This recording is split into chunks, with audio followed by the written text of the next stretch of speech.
राधे राधे। जय श्री राम भक्तों, आज की इस पावन कथा को मन लगाकर और श्रद्धा से सुनिए।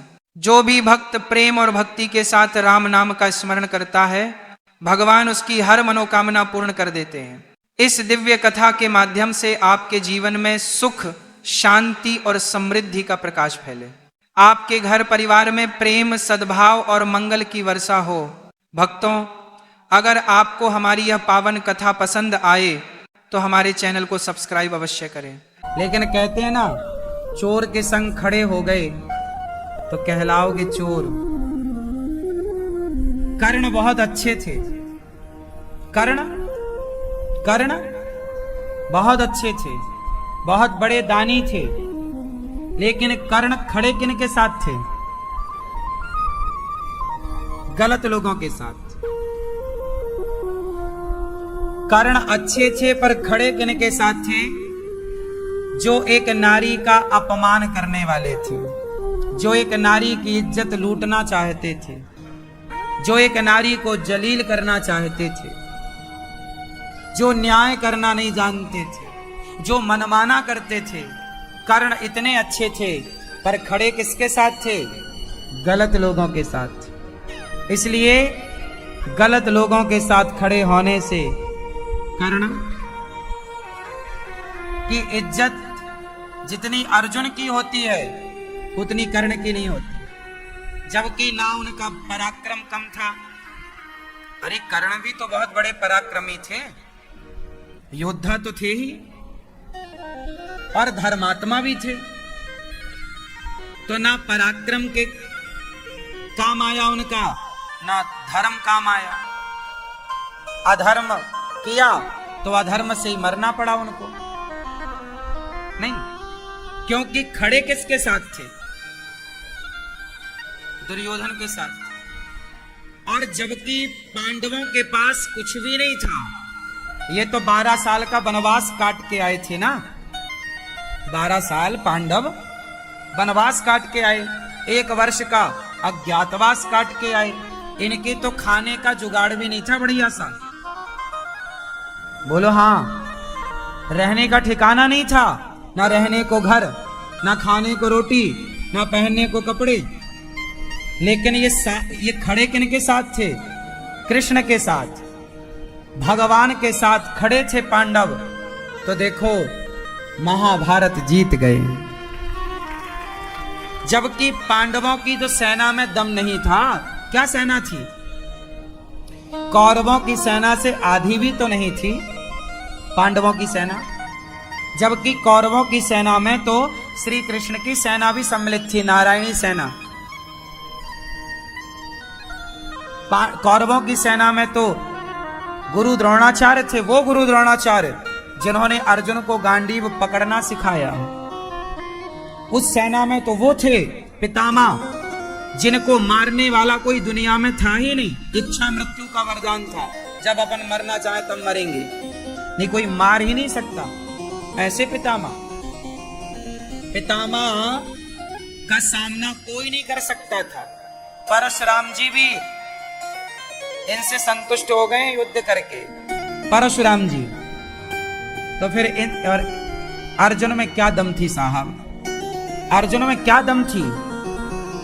पितामह का सामना अर्जुन नहीं कर सकते थे, ये तो सच्चाई यही है।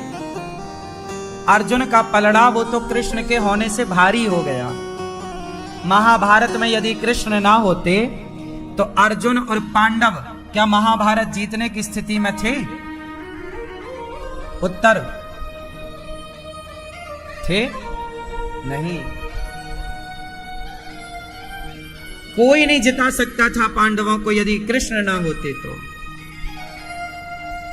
पितामह जैसे इच्छा मृत्यु वाले दुर्योधन के साथ खड़े हो गए, गुरु द्रोणाचार्य दुर्योधन के साथ खड़े हो गए।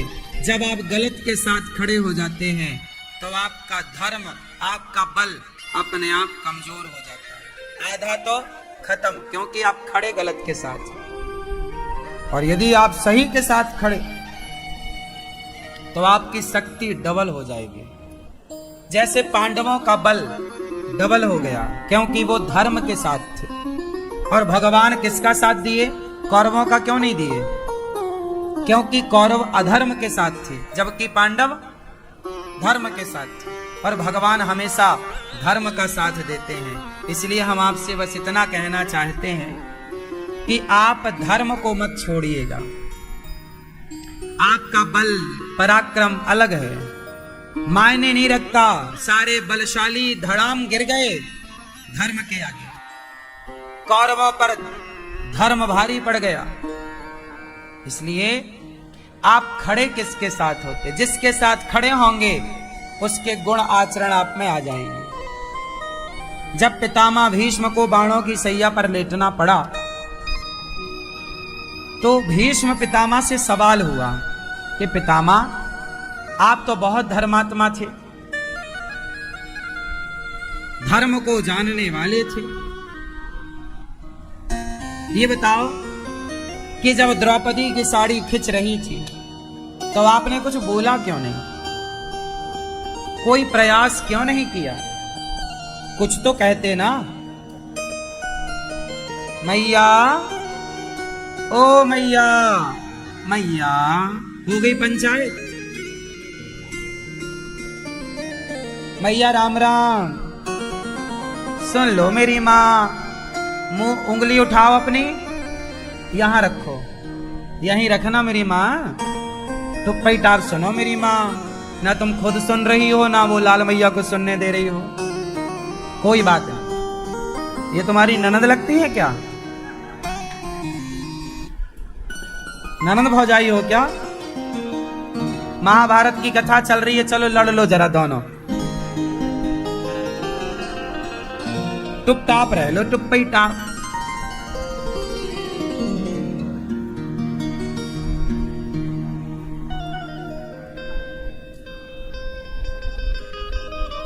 महाभारत पितामह भीष्म से सवाल किया कि आपने द्रौपदी की जब लाज लुट रही थी तो आपने रोका क्यों नहीं?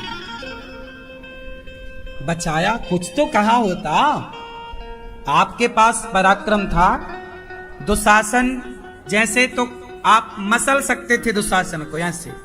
पितामह इतने ताकतवर थे कि दुशासन जैसे 100 आ जाते, 100 नहीं 1000 आ जाते तो ये 1000 मिलकर पितामह का बाल नहीं उखाड़ सकते थे, बाल भी बांका नहीं कर सकते। इतना पराक्रम था पितामह भीष्म का। बात समझ रहे हो? हल्के में मत लेना पितामह को। ये सामान्य योद्धा नहीं है। पितामह को इच्छा मृत्यु का वरदान है पहला, कोई मार ही नहीं सकता था। और उनके शरीर को किसी में ऐसी ताकत थी ही नहीं कि उनके शरीर में बाण को आर पार कर सके। क्या मारता कोई? पितामह चाहते तो दुशासन को पकड़ कर ऐसे मसल देते, मर जाता। क्यों नहीं उठे? द्रौपदी चिल्लाती रही, बचाओ बचाओ। पितामह आप क्यों नहीं गए? तो सुनो पितामह ने क्या कहा। पितामह ने कहा, हे श्याम सुंदर, जब बाण लगे मुझे तो मेरा शरीर का सारा खून बह गया। जब अर्जुन ने बाण मारे तो बाण की सैया पर लेटे, तो बाणों की सैया पर लेटने से पितामह का सारा रक्त, ब्लड, खून जमीन पर गिर पड़ा। पितामह ने कहा कि मैंने दुष्ट दुर्योधन का अन्न खाया था। मैंने अन्न किसका खाया? दुष्ट दुर्योधन का। और उसी खाने से मेरे शरीर में रक्त बना, तो मेरा रक्त दुर्योधन के अन्न से दूषित हो गया।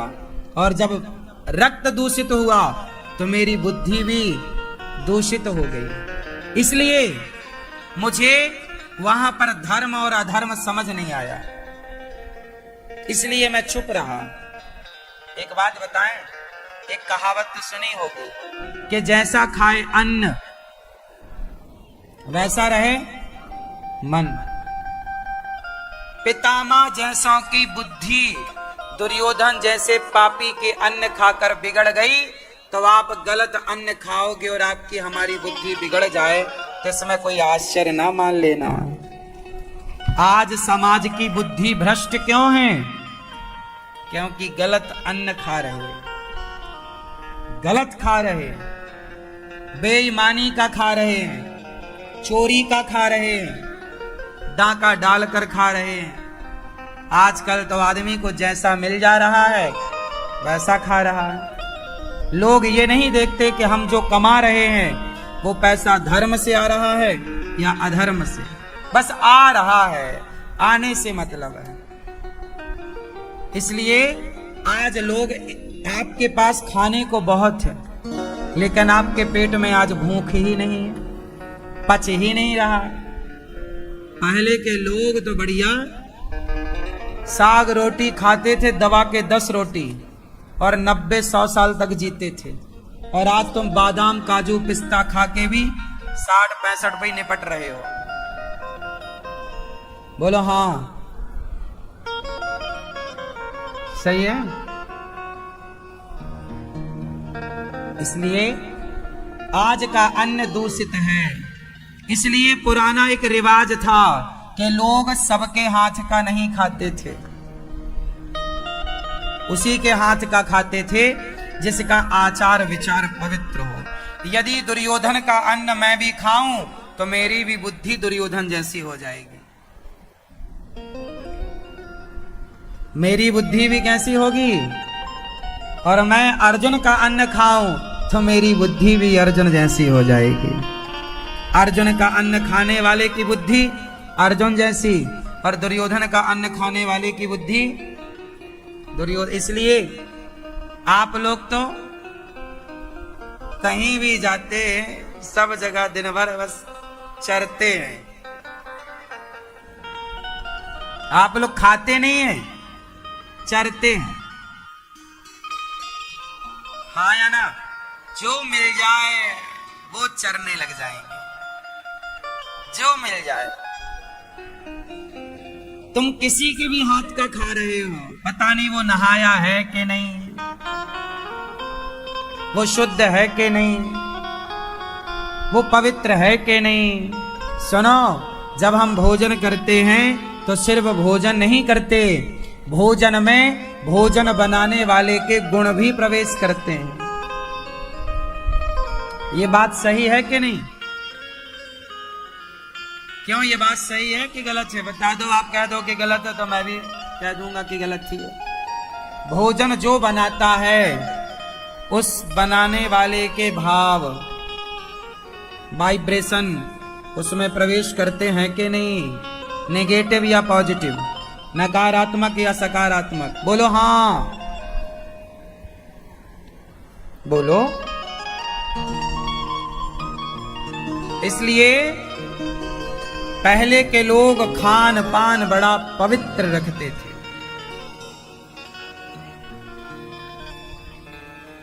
टाइम टेबल था खाने पीने का। आजकल तो दिन भर आदमी चर रहा है, और कब चर रहा है? निशा में। निशा मतलब, निशा मतलब रात्रि। तो निशा में चर रहे हैं कौन? निशाचर, निशाचर, निशा में चरे। आजकल लोग 10 बजे खा रहे हैं, 11 बजे खा रहे हैं, 12 बजे चर रहे हैं, 2 बजे रात को भी चर रहे हैं। कौन चर रहे हैं? निशा में चरे जो, वो निशाचर। जो निशा में चरे वो। क्यों भैया, आप कब खाते हो? रात के?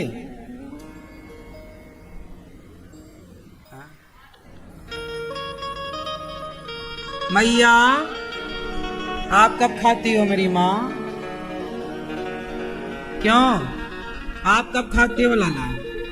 9, 11 बजे भी खा लेते हो, 12 बजे भी, और 2 बजे भी खाते हो। खाने से मतलब है बस। सुनो, मेरी प्रार्थना सबसे है, निशाचर मत बनो। जो रात्रि में खाएं, रात्रि को कहते हैं निशा, जो रात्रि में चरे वो निशाचर। भगवान ने अच्छा मनुष्य बनाया है, अच्छा विवेक बुद्धि दी है, तो निशाचर ना बनो।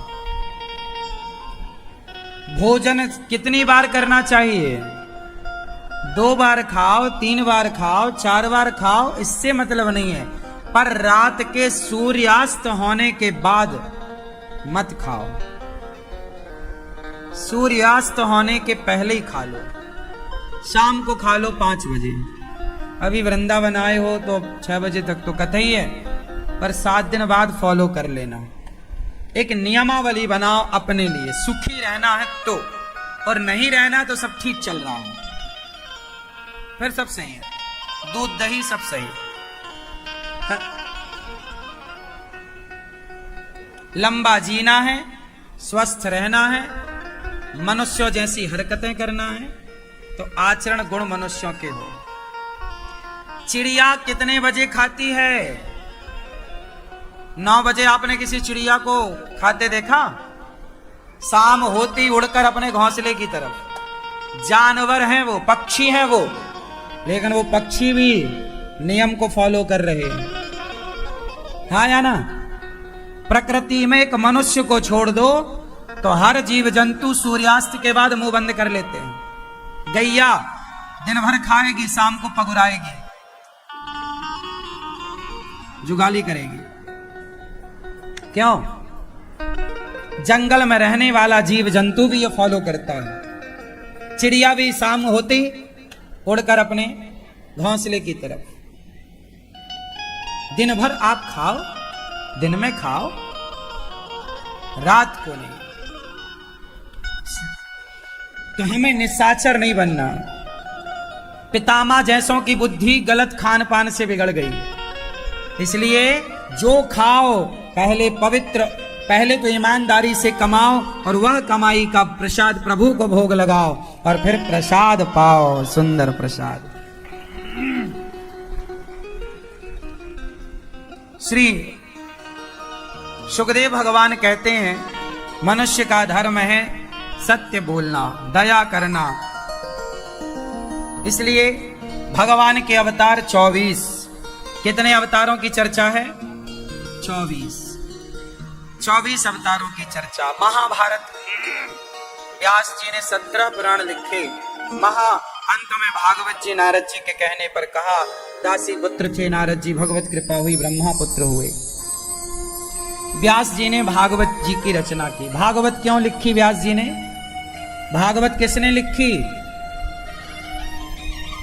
मैया, भागवत किसने लिखी? मैया आप बताओ, भागवत जी किसने लिखी? आप बताओ। वेद व्यास जी ने। कौन है ये वेद व्यास जी? भगवान के ही अवतार हैं, 24 अवतारों में एक। वेद व्यास जी ने भागवत क्यों लिखी? क्योंकि 17 पुराण लिखकर भी व्यास जी का मन संतुष्ट नहीं था, लोगों का दुख दर्द मिट नहीं रहा था। तब भागवत की रचना हुई, और भागवत सुनने के बाद व्यक्ति को सीधा मानव सुख पाकर, सांसारिक सुख पाकर अंत में मोक्ष की प्राप्ति होने लग गई भागवत जी से। तब व्यास जी को संतुष्टि हुई कि ये ठीक है, इससे व्यक्ति का मोक्ष हो रहा है, ये भगवान की तरफ चले जाएंगे लोग, वरना आप यहीं गोल गोल घूमते रहोगे। जन्म मृत्यु बार बार जन्म लोगे, मर जाओगे। ये जन्म मृत्यु के चक्र से निकालने के लिए भागवत जी। इसलिए लोग अपने पितरों के लिए भागवत जी का पाठ बिठाते हैं, क्योंकि पितरों का उद्धार भागवत जी से ही होता है। भागवत जी से ही परीक्षित जी का उद्धार हुआ, धुंधकारी जैसे पापी का। इसलिए मोक्ष का अधिकारी कौन बनेगा? जो भागवत सुनेगा।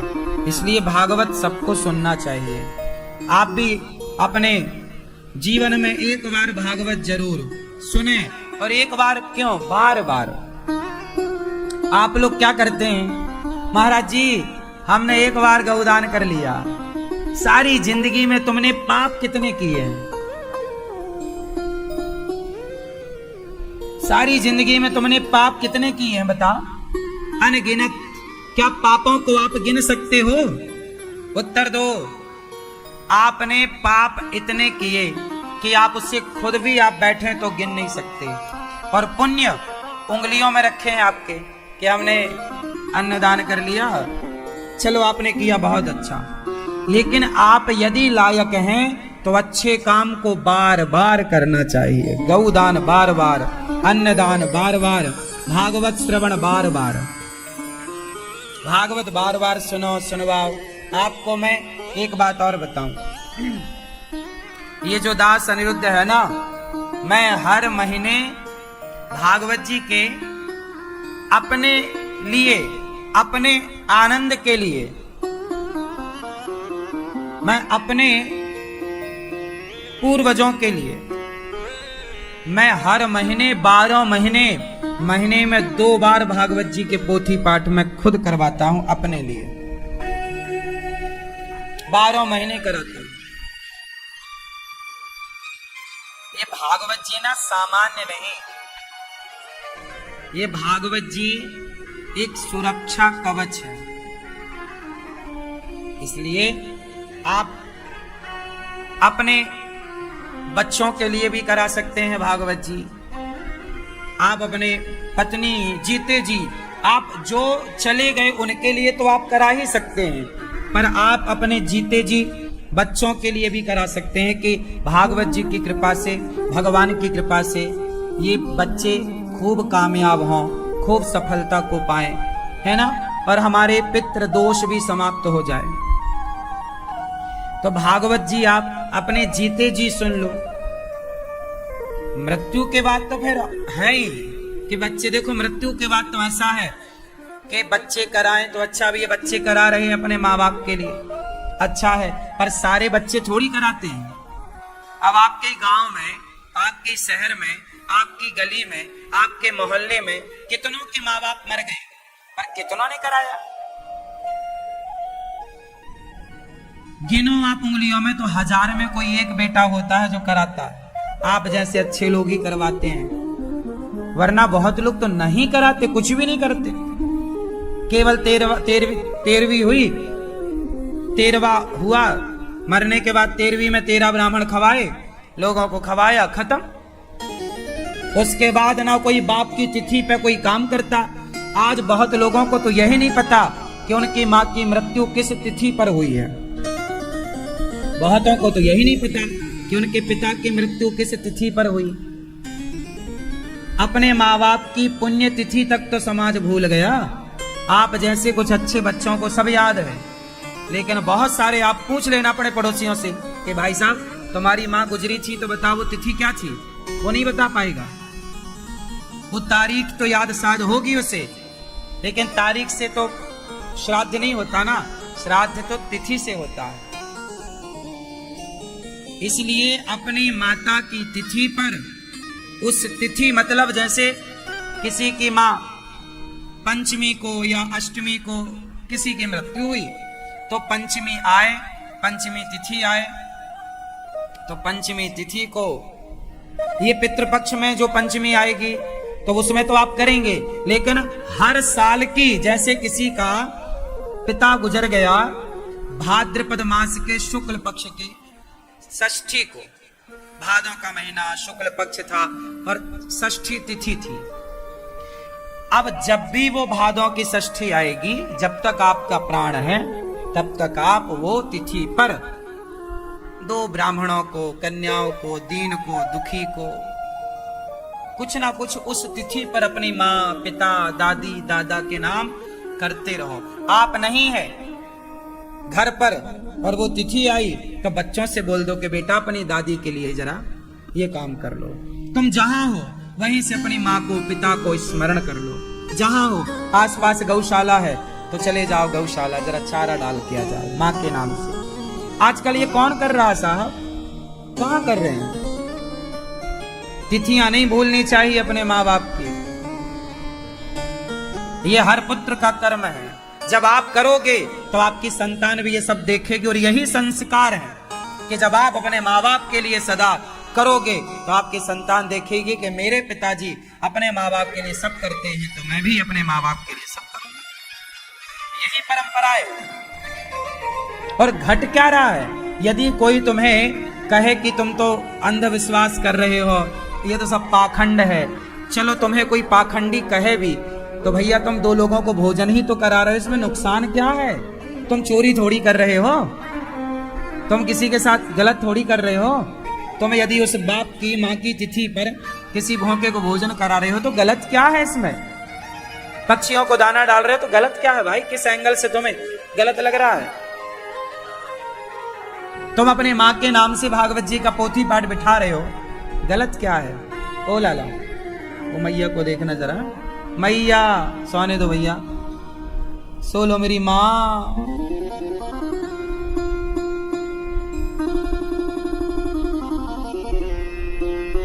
तो आप लोग इन बातों का ख्याल रखिए। समाज के कहने पर, लोगों के कहने पर आप अपना नीति नियम ना छोड़िए। और समाज में आप जैसे लोग कम हैं, ये याद रखिएगा। आप जैसे अच्छे लोग कम हैं, आजकल बुरे लोग ज्यादा हैं। माँ बाप के लिए कुछ करने वाले लोग कम हैं, ना करने वाले ज्यादा हैं। व्यास जी महाराज ने भागवत की रचना की, तब जाकर उन्हें शांति मिली। हर व्यक्ति से मैं कहूं कि जब तक आप भागवत नहीं सुनते तब तक आपके जीवन में शांति नहीं होगी। आज लोगों के पास पैसा तो है, शांति नहीं। ये बात सही है कि गलत है? शांति क्यों नहीं है? जब तक भागवत नहीं सुनोगे, सत्संग नहीं करोगे, शांति होगी नहीं। अब आप सत्संग करते ही नहीं, पैसा के पीछे जमाना भाग रहा है। हम ये नहीं कहते कि पैसा मत कमाओ, साल भर खूब पैसा कमाओ, 11.5 महीने पैसा कमाओ। 11.5 महीने मतलब 11 महीने 20 दिन पैसा कमाओ। 11 महीने 20 दिन पैसा कमाओ, बचा 10 दिन। तो 10 दिन सबसे छुट्टी लेकर काम धाम से 10 दिन के लिए, 7 दिन के लिए वृंदावन आओ और केवल 7 दिन भगवान के चरणों में दे दो, भागवत जी के चरणों में समझ लो कि 7 दिन केवल कथा। बाकी तुम 11 साढ़े 11 महीने करो ना काम, कौन रोको? पैसा कमाओ। 10 दिन 7 दिन समर्पण कर दो, हम 7 दिन के लिए भगवान के। सबको लाओ, बच्चों को, परिवार को। इससे क्या होगा? कथा केवल आप नहीं सुनते, आपके बच्चे भी सुनेंगे।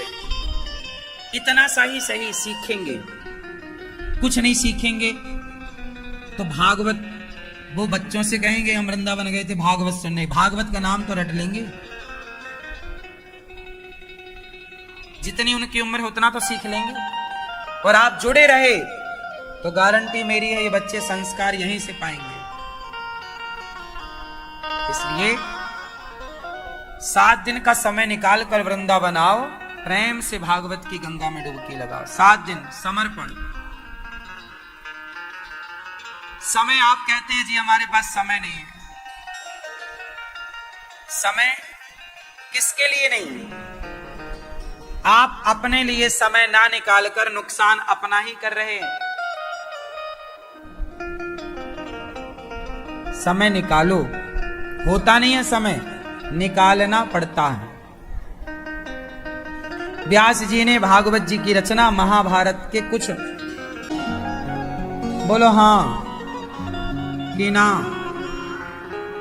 तो ज्यादा रिश्तेदार ना हो।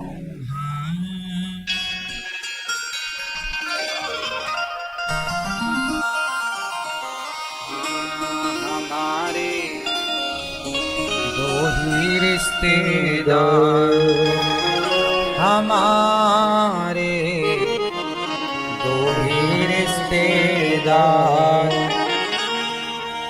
एक हमारी राधा रानी, एक हमारी राधा रानी, और दूजे बाकी बिहारी सरकार।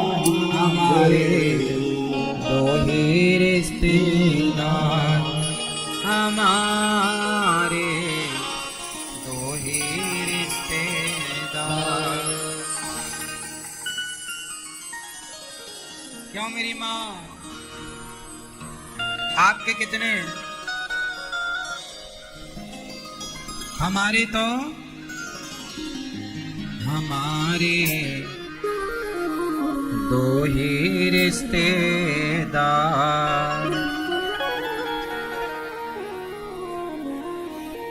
ना कोई चिंता ना कोई टेंशन, ना कोई चिंता ना कोई टेंशन। क्यों? क्योंकि राधा नाम है दिल में मेंशन।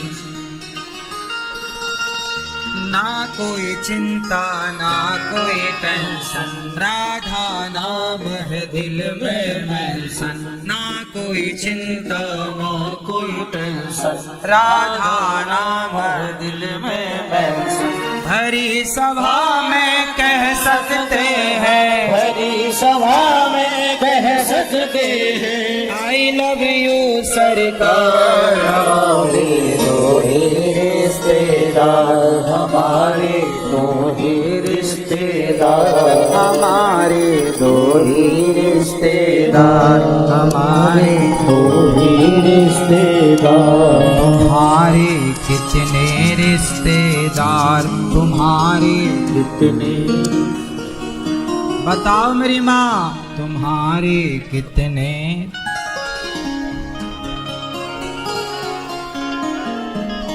इसके शादी में आज है जाना, आपके लिए। उसके शादी में कल है जाना। जिसकी शादी में तुम ना पहुँचे, जिसकी शादी में तुम ना पहुँचे, उसका मुंह बेकार। तुम्हारी कितने रिश्तेदार, ना पहुँचे तो मुंह बन जाता है। तुम्हारे सैकड़ों रिश्तेदार, तुम्हारे सैकड़ों रिश्ते, और हमारे ले दे के, केवल ले दे के दो ही रिश्तेदार। संत लोग इतना खुश काहे रहते हैं? ना कोई चिंता ना कोई टेंशन। क्यों? रिश्तेदारी नहीं है। और आप लोग भर भर के रिश्तेदार, क्या करोगे? नाता एक राम जी से दूजा नाता तोड़ दे, आशा एक राम जी की दूजी आशा छोड़ दे। ज्यादा एक भगवान है, हमारे भगवान हैं तो सब हैं। हमारा और आपका रिश्ता किनके बल पर है? भगवान के। इनसे हमारा रिश्ता है, इनसे बना रहेगा ना संबंध तो सबसे बना रहेगा। इनसे नहीं बना तो सबसे बना के भी क्या पाओगे? क्यों? इसलिए आप लोग कहीं आज इसके रिश्तेदारी में वहां वहां वहां वहां घूमते ही रहते हैं, और आपकी रिश्तेदारी पूरी नहीं होती, और सब कुछ करने पर भी रिश्तेदारों का मुंह फूला रहता है। हाँ या ना? सही है।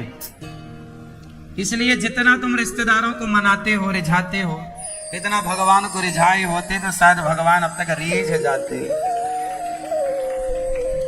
जितना जगत के पीछे भागे, इतना जगन्नाथ के पीछे भागे होते तो शायद कल्याण हो जाता। हाँ, मैं सबको अपना बना कर देख लिया। अब सबको अपना बनाकर जो देखना था ना, खूब देखा। अब मैं सबका होकर देख लिया, अब तेरा होना बाकी है। रोया मैं बहुत जग के आगे, तेरे आगे रोना बाकी है।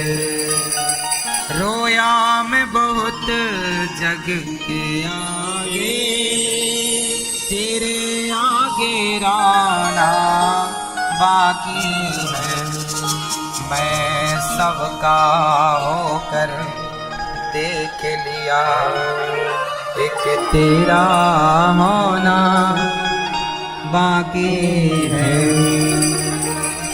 एक तेरा होना बाकी है। बहुत रोया, बहुत देखा, सबको देखा साहब, आप भी सबको देख ही चुके होंगे, फिर भी तुम्हारा पेट नहीं भरा तो हम क्या करें। किसे देखना बाकी है? जिसे देखना बाकी है और देख लो 2-4 साल, देख लो, कर लो तसल्ली। संसार में सबको आपने देखा, अब भगवान को देख लो। आज मैं सवेरे सवेरे जब मैं बैठा पूजा में, तो मैंने सोचा कि आज मैं आप लोगों से एक सवाल करूंगा जो 50 करोड़ से कम का तो नहीं। एक सवाल मेरे दिमाग में आज आया जिस प्रश्न की कीमत कम से कम 50 करोड़ है।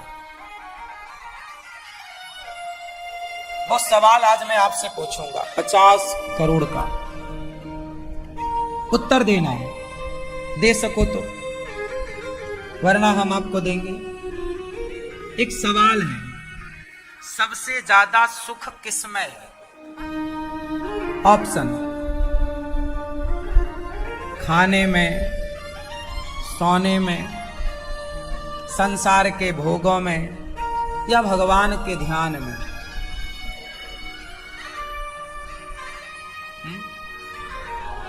खाने में सुख नहीं है तो तुम ध्यान ज्यादा करते हो कि खाते ज्यादा हो? बता तो ऐसे रहे हो, बड़े ध्यानी हो। तुम खाते हो कम से कम 1 घंटा, पूरा दिन भर का मिलाओ तो 1 से 1.5 घंटा तो तुम खाते हो। नहीं, तुम्हारा मुंह चलता दिन भर, 1.5 घंटा तुम खाते हो। हाँ, सोते हो 8-9 घंटा, 10 घंटा, नहीं, रात को अलग दिन को अलग, मैंने दोनों जोड़ा। 8 घंटा तो आप सोते ही हो और 1 से 1.5 घंटा तो आप खाते हो। सवेरे शाम का नाश्ता सब पकुराने में कितना टाइम लगता है? 1 घंटे से तो ज्यादा ही लगता होगा कि 1 घंटे में निपटा लेते हो। चलो 1 घंटे ही मान लो, 1 घंटा खाना और 8 घंटा सोना, ठीक। और भोगों में, सांसारिक सुख में कितना समय लगता है? अब ये सारा समय जोड़ लो, फिर आप बताओ कि आप ध्यान कितना करते हैं। कह तो रहे हो आपके बहुत सुख है ध्यान में, आनंद है ध्यान में, पर कर कौन रहा है? ऐसे मुंह चलाने से हो जाएगा? एक बात आपको बताऊं, आपके फायदे के लिए काम आएगी।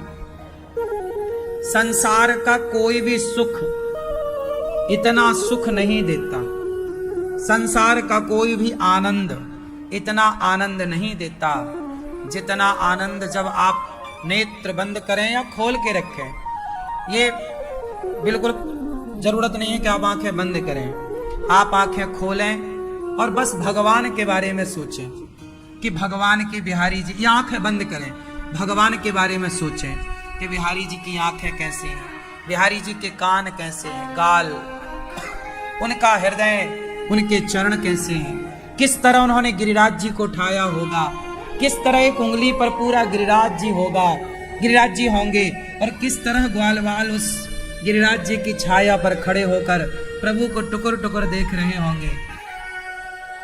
चलो कल्पना में चलते हैं द्वापर, उस पल को याद करते हैं जब एक उंगली से कन्हैया ने गिरिराज जी उठाए रखा और सारे ग्वालवाल नीचे तलहटी पर प्रभु का दर्शन कर रहे हैं।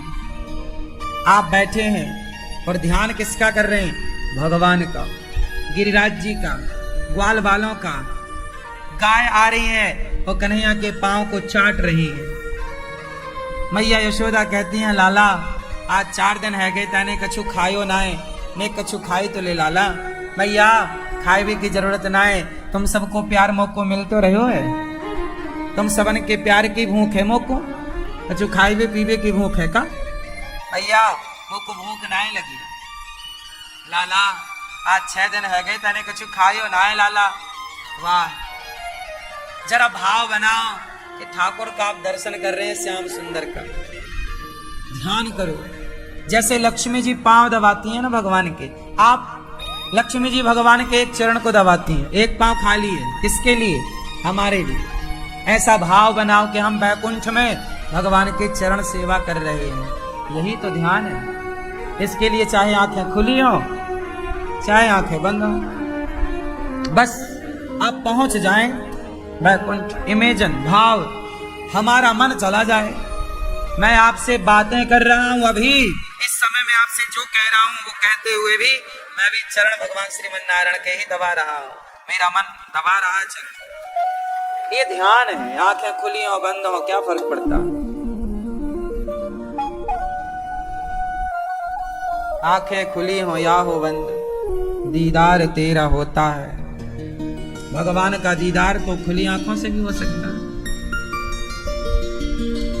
तो बस ये ध्यान है, जो भगवान में डूबे हैं ध्यान में, वो खुश हैं। उन्हें पत्नी से सुख लेने की जरूरत नहीं, पति से सुख लेने की जरूरत नहीं।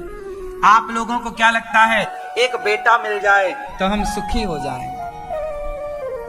आपको लगता है ये वाला घर मिल जाए, बंगला, हम सुखी हो जाएं? आपको लगता है ये वाली गाड़ी मिल जाए हम सुखी हो जाएं? अरे जिनके पास वो गाड़ी बंगला है उनसे जाकर पूछो कि क्या वो खुश हुए? जिनके पास कुछ नहीं है वो भी रो रहे हैं, और जिनके पास सब कुछ है वो भी रो रहे हैं। हंसना है, खुश रहना है तो संसार का ध्यान ना करो, पुत्र और पत्नी का ध्यान ना करो, पैसे कौड़ी का ध्यान नहीं। पैसे कमाओ, परिवार में रहो, जिम्मेदारियां पूरी करो, पर ध्यान भगवान का हो।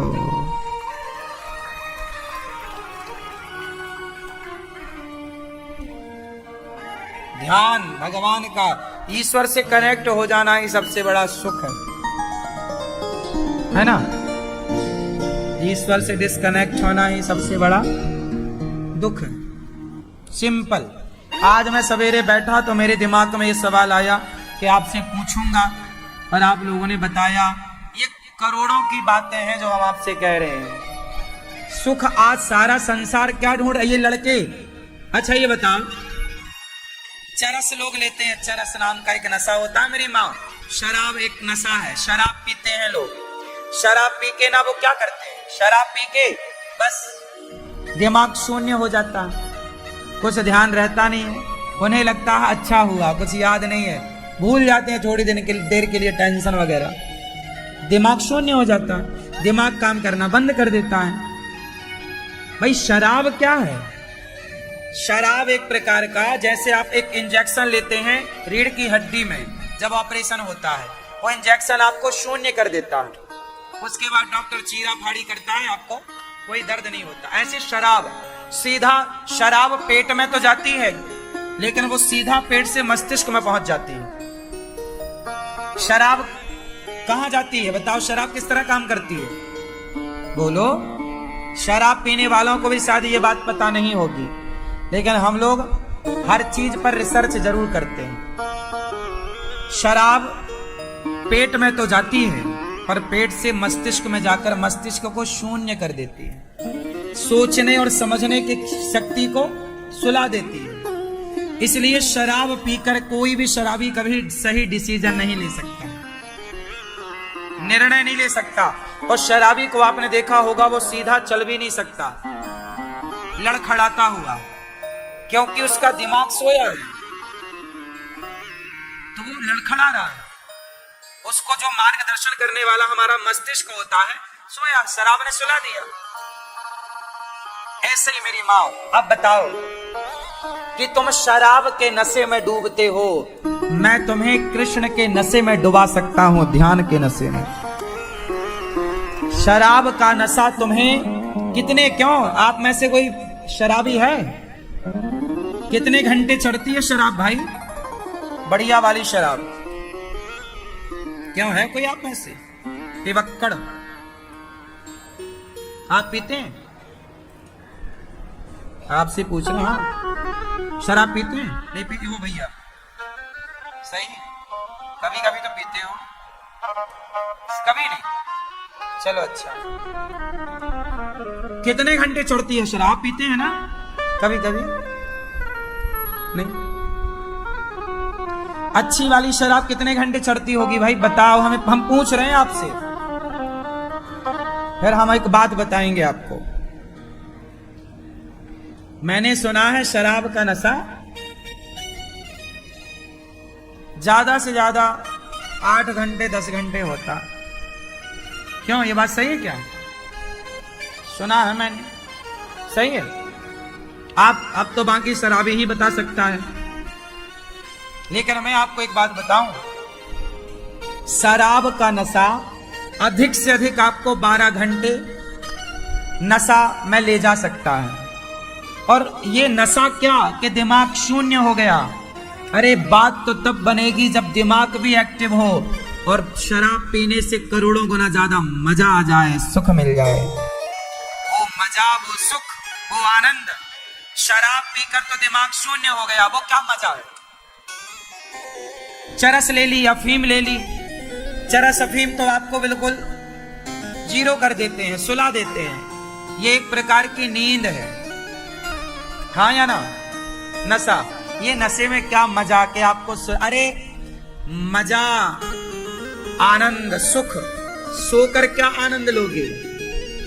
आनंद तो जाग कर ले सकते हैं, नहीं सो करके क्या आनंद है? जो कह रहे हैं शराब, हम नशा करके सो रहे हैं, अरे नशा करके तुम सो रहे हो? आनंद लेना है तो सो कर क्यों? हम आपको ऐसा आनंद कि आपको नशा भी नहीं करना पड़ेगा, मस्तिष्क भी काम करेगा, आप जागेंगे, लेकिन आनंद इतना होगा कि शराबी को शराब क्या आनंद देगी, चरस अफीम क्या सुख देगा। इस नशे में इतनी ताकत नहीं कि वो आपको आनंद दे सके। रत्ती भर कोई सुख तो मिल सकता है, पर मैं आपको आनंद से परमानंद की ओर ले जा सकता हूं। ये दास अनिरुद्ध आपको आनंद से परमानंद की ओर ले जा सकता है। किसके बल पर? सत्संग के अमृत। अब देखो ना, आप 3 घंटे यहां बैठते हैं, 3 घंटे आपको क्या मिलता है? क्या आप रेगुलर 3 घंटे खा सकते हैं? नहीं। क्या आप रेगुलर 3 घंटे सांसारिक सुख ले सकते हैं? बोलो नहीं। लेकिन आप रेगुलर 3 घंटे आनंद ले रहे हैं कि नहीं कथा का? हाँ, कथा आप सुनेंगे तो एक ऐसे आनंद में डूबेंगे कि आप बिना शराब के कथा के नशे में चले जाएंगे। भक्ति का एक नशा, मीराबाई को ऐसा नशा लगा कि सब छूट गया। छोड़ा नहीं मीराबाई ने, क्या रखा है ऐसी रिश्ते? केवल एक कृष्ण भगवान का जो आनंद है वो आपको, समस्या ये है कि हम आपको बता नहीं सकते, है ना? हम कितने आनंद में हैं भगवान का ध्यान करके और चिंतन करके, ये तो हम आनंद ले सकते हैं, आपको आनंद तक पहुंचा सकते हैं, पर एक्सप्लेन नहीं हो सकता, बताया नहीं जा सकता, शब्द नहीं। आप किसी को रबड़ी खवाओ, रसगुल्ला खवाओ और पूछो कि कैसा लगा, तो वो ये तो कह सकता है कि अच्छा लगा, पर उसका स्वाद का निरूपण नहीं कर सकता, उसकी व्याख्या क्या करेगा? क्या करोगे बताओ?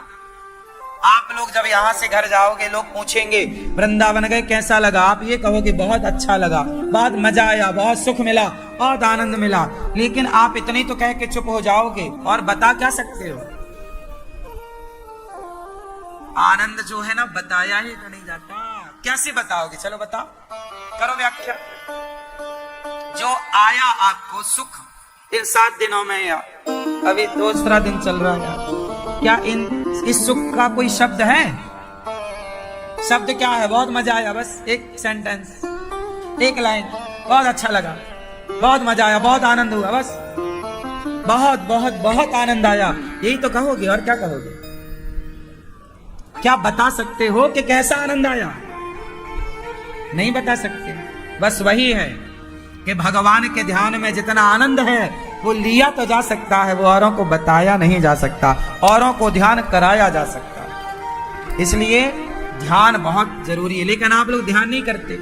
हम कहते हैं आंखें बंद करो, भगवान का ध्यान करो, तो जब आंखें बंद करने का कहते हैं तब और आदमी एक आंख खोल खोल के देखता है क्या हो रहा है, क्या चल रहा है। पल भर के लिए भी आदमी आंखें बंद नहीं करता। इसलिए वेद व्यास जी महाराज ने भागवत जी की रचना की। महाभारत का युद्ध हुआ। महाभारत में 99 कौरव मारे गए। भगवान श्री कृष्ण ने पांडवों का पक्ष लिया। अच्छा, आप लोग बता सकते हैं कि महाभारत क्यों हुआ? किसकी गलती से हुआ? क्यों मैया? देखो ये चश्मा वाली मैया, तुम सो जाती हो मेरी माँ और हमें बुद्धू बना देती हो कि नहीं हम नहीं सो रहे। चश्मा वाली मैया, चलो अच्छा ये बताओ, महाभारत का युद्ध किसकी गलती से हुआ? तुलसीदास जी? किसकी? क्या नाम बोल रहे हैं? धृतराष्ट्र।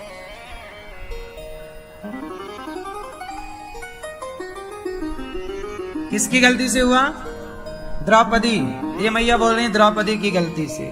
मैया, ओ लाल मैया, ओ लाल मैया, जाते जाते ये तो बता जा, महाभारत में गलत है कौन?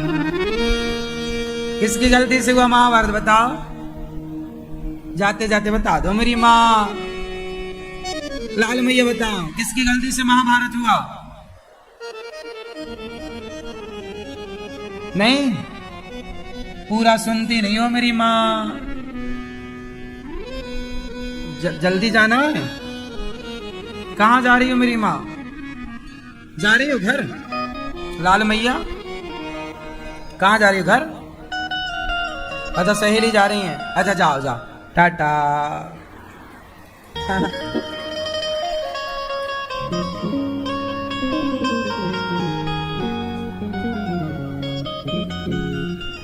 महाभारत किसकी गलती से हुआ? ये मैया बोली द्रौपदी की। मैया क्या बोलती तू? किसकी गलती से हुआ महाभारत? बोलो मेरी माँ। नहीं बोलोगी? गुलाबी मैया किसकी गलती से? हाँ आप बताओ भैया, महाभारत किसकी गलती से हुआ? चश्मा वाले भैया। शकुनी, ठीक कहा आपने। आप बताओ। आप धृतराष्ट्र। आप धृतराष्ट्र। आप मैया, किसकी गलती से महाभारत हुआ? नहीं, गलत कौन था उस महाभारत के पूरे से? कौन? पूतना? हाँ, पुत्र मोह। आप बताओ गुलाबी मैया। द्रौपदी। द्रौपदी, ये मैया बताओ किसकी गलती से महाभारत हुआ? द्रौपदी।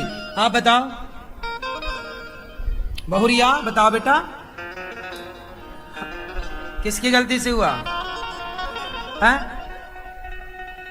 दुर्योधन। आप बताओ किसकी गलती से? मैया, आप पीली मैया। भीष्म पितामह। गुलाबी ये मैया, पिंक ये पीली मैया। शकुनी। ये तीनों त्रिदेवी ब्रह्माणी रुद्राणी, तीनों बताओ मैया किसकी गलती से महाभारत हुआ? धृतराष्ट्र। ये मैया द्रौपदी। आप मैया? द्रौपदी। ये देखो, ये हमारी कलयुग की माताएं हैं जो कह रही हैं द्रौपदी की गलती से महाभारत हुआ।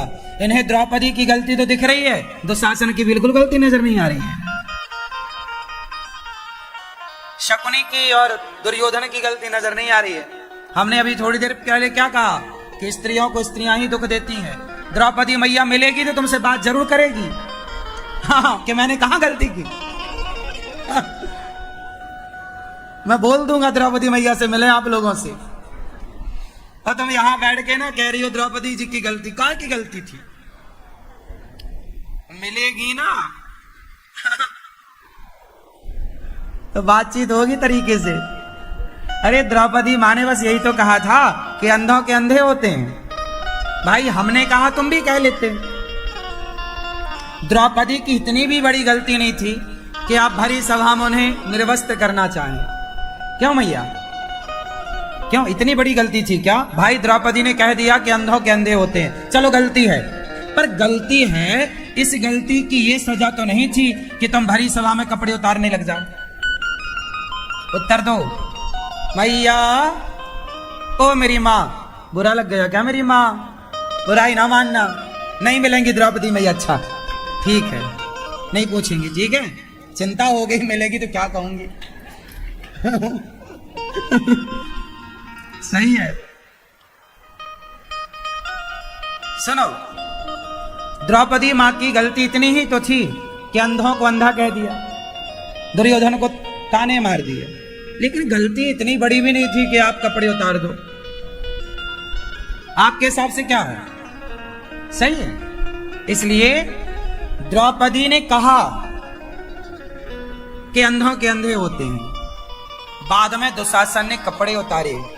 यदि द्रौपदी का चीर हरण, चलो भरी सभा में बुलाया, द्रौपदी को बुलाया, कोई बात नहीं, बाल पकड़ के लाए, चलो ठीक है।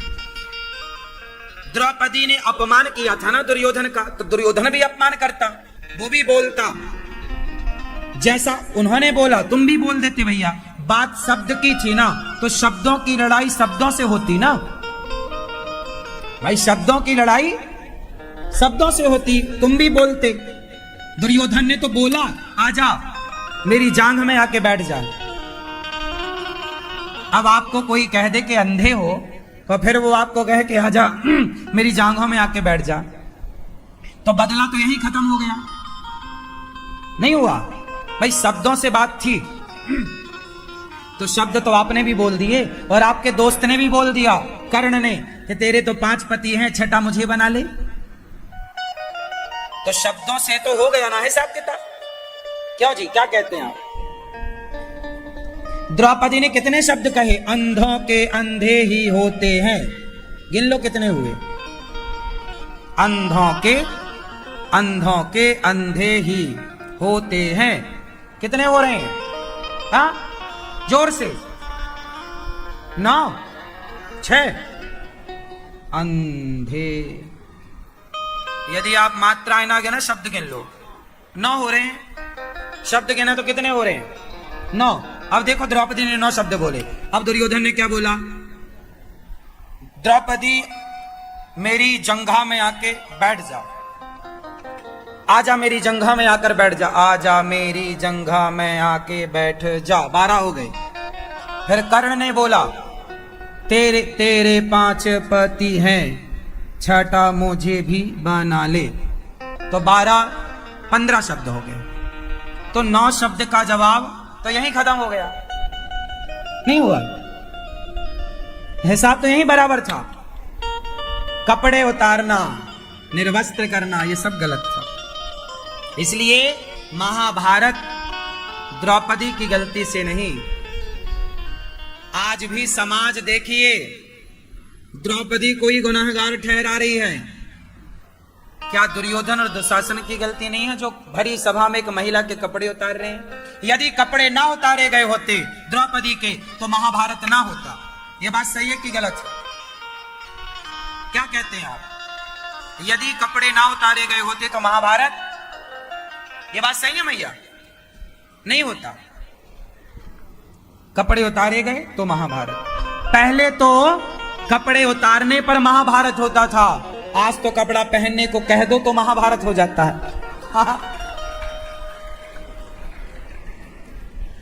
नहीं, देख तेरे संसार की हालत क्या हो गई भगवान, कितना बदल गया इंसान। हमें न्यूज चैनल वाले बुलाते हैं, हम जाके वहां बोलते हैं कि भाई कपड़े पहनो, तो महाभारत कर लेते हैं कुछ लोग हमसे, फिर हम चुप रहते हैं। क्या करें? सबके मुंह भी तो नहीं लग सकते ना। गांव में कहावत है, कुत्तों के मुंह थोड़ी लगते हैं। कुत्तों के मुंह क्या लगना? क्यों भैया? सही है, कुत्तों के मुंह कौन लगता है? समझदार लोग नहीं लगते। हमें चलो भैया, एक बहन बोली कि आप ऐसा कह रहे हैं, बोले मैं तो शराब भी पीती हूं। उन्होंने बोला तो मैंने कहा तुम पीती हो तो अच्छा पियो, हमें क्या करना भाई। दोनों चुप हो गए। मैंने कहा शराबियों से क्या बात करना है। सही है, ऐसे ही है। आजकल तो कह दो कि कपड़ा पहन लो जरा पूरे, तो महाभारत हो रहा है। क्यों? और पहले कपड़े उतारने पे हुआ था कि कपड़े काहे उतार दिए। बदल गया ना जमाना, कलयुग आ गया। द्रौपदी के 5 पुत्रों को अश्वत्थामा ने मार दिया। द्रौपदी के 5 पुत्रों को अश्वत्थामा ने मार दिया सोते हुए। इन 5 पुत्रों के मर जाने से बहुत दुख हुआ माता द्रौपदी को। अर्जुन अश्वत्थामा को पकड़कर लाए, ब्रह्मास्त्र चलाया। कृष्ण कृष्ण महाबाहो भक्तानाम भयंकरा त्वमेको दह्यमानाना मपवर्गो से संस्रते। द्रौपदी के सामने खड़ा है अश्वत्थामा। 5 पुत्रों को, द्रौपदी के 5 बेटे थे। नाम था प्रतिविंध्य, श्रुतसौम, श्रुतकर्मा, शतानीक और श्रुतसेन। ये द्रौपदी के 5 पुत्रों के नाम। 5 का सिर काट दिया अश्वत्थामा ने सोते हुए। बच्चे सो रहे थे, जाकर के सिर काटा। अश्वत्थामा गुरु द्रोणाचार्य जी का बेटा, मार दिया। और द्रौपदी के सामने जब अश्वत्थामा को पेश किया गया कि द्रौपदी, इस आदमी ने तेरे पुत्रों की जान ली है, क्या दंड देगी? द्रौपदी बोली इसे छोड़ दो। क्यों? इसने तेरे बेटे को मारा है। द्रौपदी बोली क्या इसे मार देने से मेरे मरे हुए बच्चे जीवित हो जाएंगे? नहीं, इसे छोड़ दो। ऐसी दया किसके भीतर हो सकती है बताओ? कि पुत्रों की हत्या करने वाले पर भी क्रोध नहीं आ रहा। ऐसी द्रौपदी है, तब जाकर के श्री कृष्ण ने उन्हें बहन के रूप में स्वीकार किया है। तब भगवान ने रिश्ता जोड़ा है। दया ही धर्म है, मैंने अभी बताया था।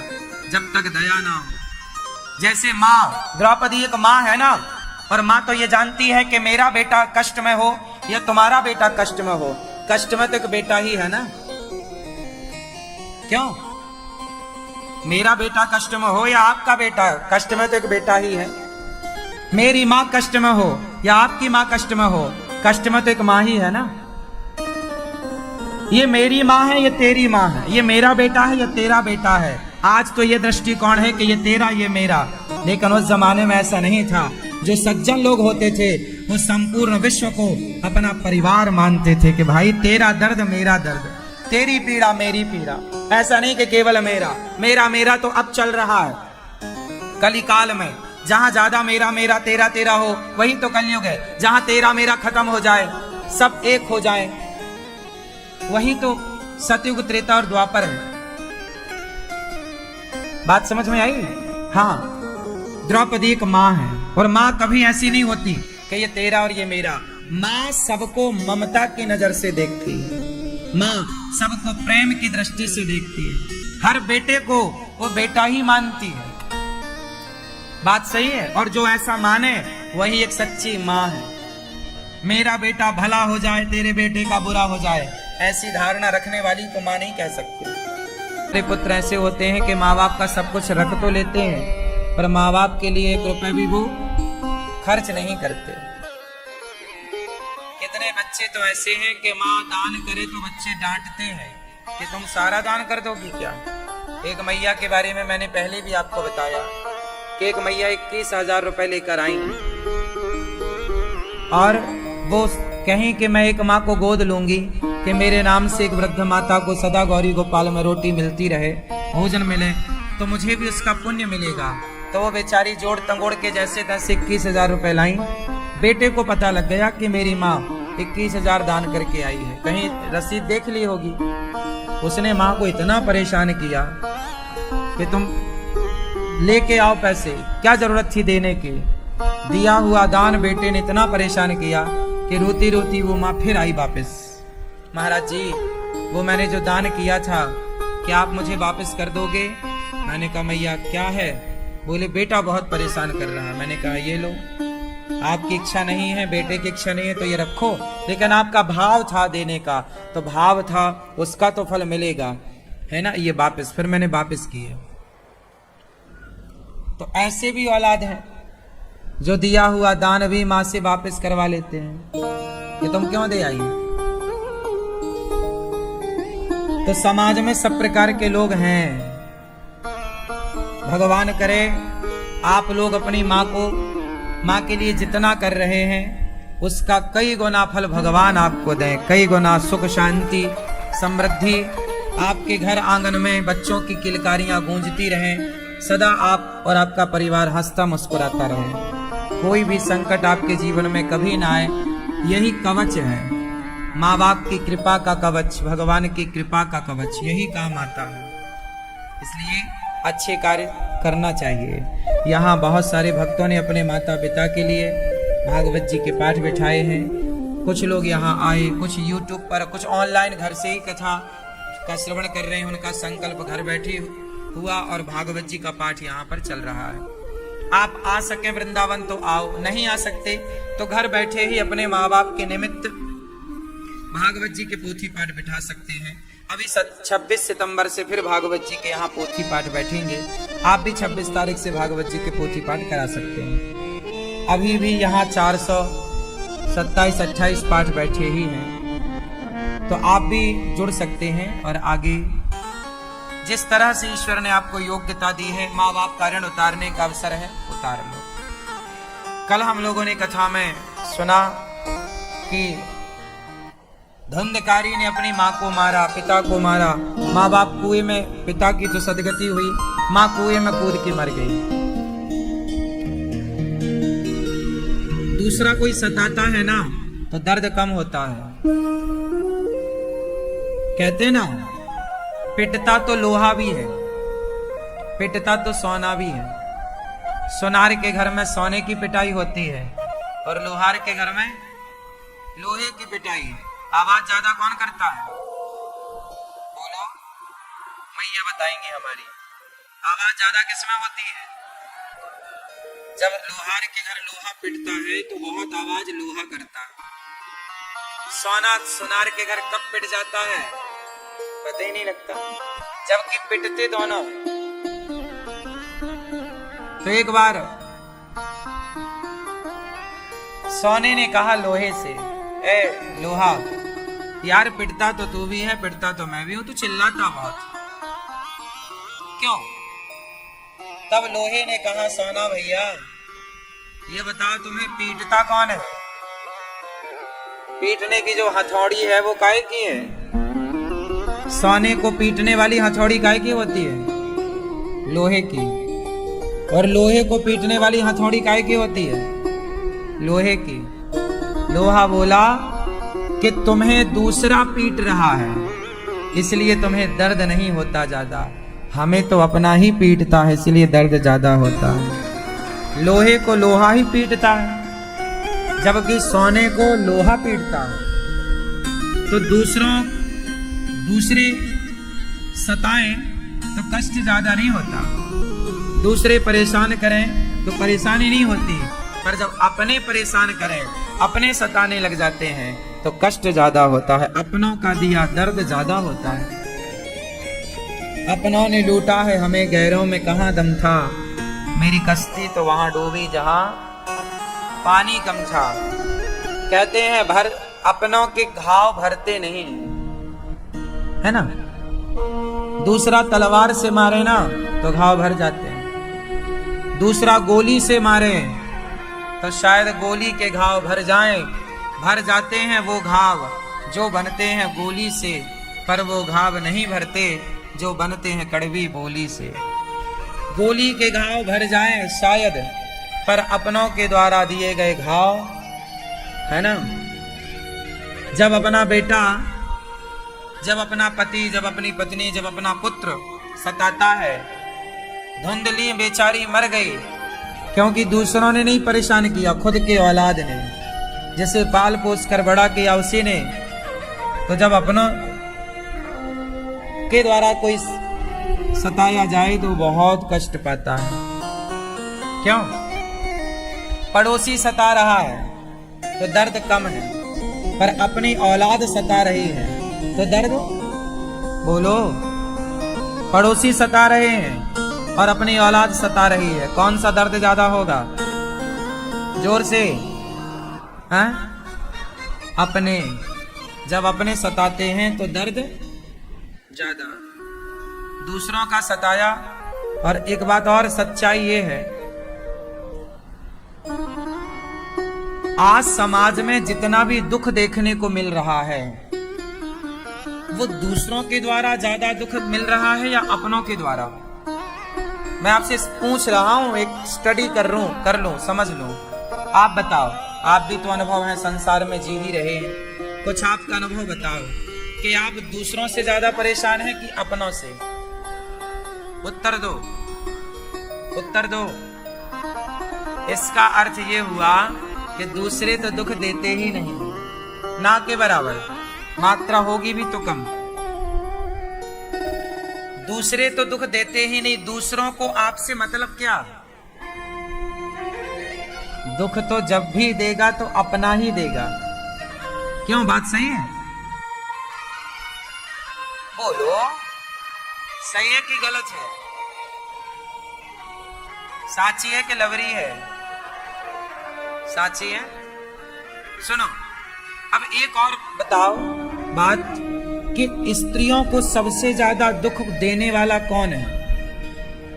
पुरुष वर्ग के द्वारा स्त्री दुखी होती है या स्त्रियों के कारण दुखी होते हैं? स्त्रियों को दुख देने वाला पुरुष है या स्त्रियां हैं? जोर से, बिल्कुल निष्पक्ष बोलिएगा, कोई लांग लपेट नहीं, कोई स्वार्थ नहीं, निष्पक्ष बात करिए। स्त्रियों को पुरुष वर्ग सताता है कि स्त्रियों को स्त्रियां सताती हैं? जोर से। पुरुष तो यूं ही बदनाम है साहब, स्त्रियों को कभी पुरुष नहीं सताता। हाँ, दुशासन जैसे कुछ होंगे समाज में, हम ये नहीं कहते कि नहीं है, रावण जैसे कुछ होंगे समाज में, पर मात्रा 5% है। 95% नारियों को नारियां ही सताती हैं।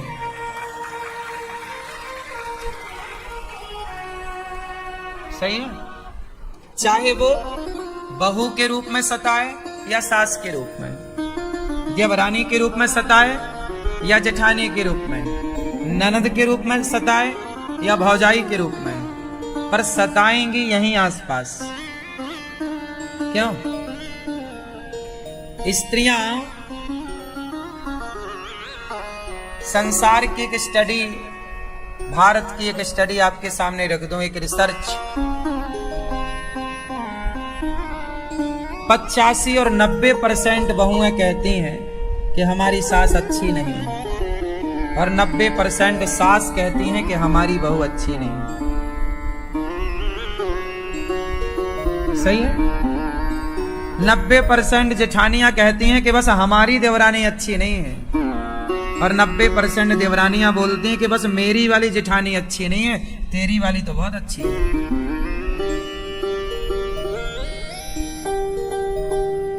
90% ननद कहती हैं कि हमारी भौजाई अच्छी नहीं है, और 90% भौजाई कहती है कि हमारी ननद अच्छी नहीं है। इसका अर्थ ये निकला कि कबीरदास जी का एक दोहा पढ़ लो तो इस सारे चक्रव्यूह से हम निकल सकते हैं। सास को बहू में कमी दिखती है, बहू को सास में, जेठानी को देवरानी में, देवरानी को जेठानी में, ननद को भौजाई में, भौजाई को ननद में। इन सारे चक्रव्यूह से निकालने के लिए एक दोहा पढ़ूंगा कबीरदास जी का, आप बाहर आ जाओगे। बोलो मेरे संग, मैं एक दोहा सुनाता हूं आपको, फिर आप लोग अर्थ बताना हमें उसका अर्थ आता नहीं है ज्यादा, आप लोगों से मदद लेंगे हम। बुरा जो देखन में चला, बुरा न मिलिया कोई, जो दिल खो जावा पुना, हमसे बुरा न कोई। क्या मतलब होगा?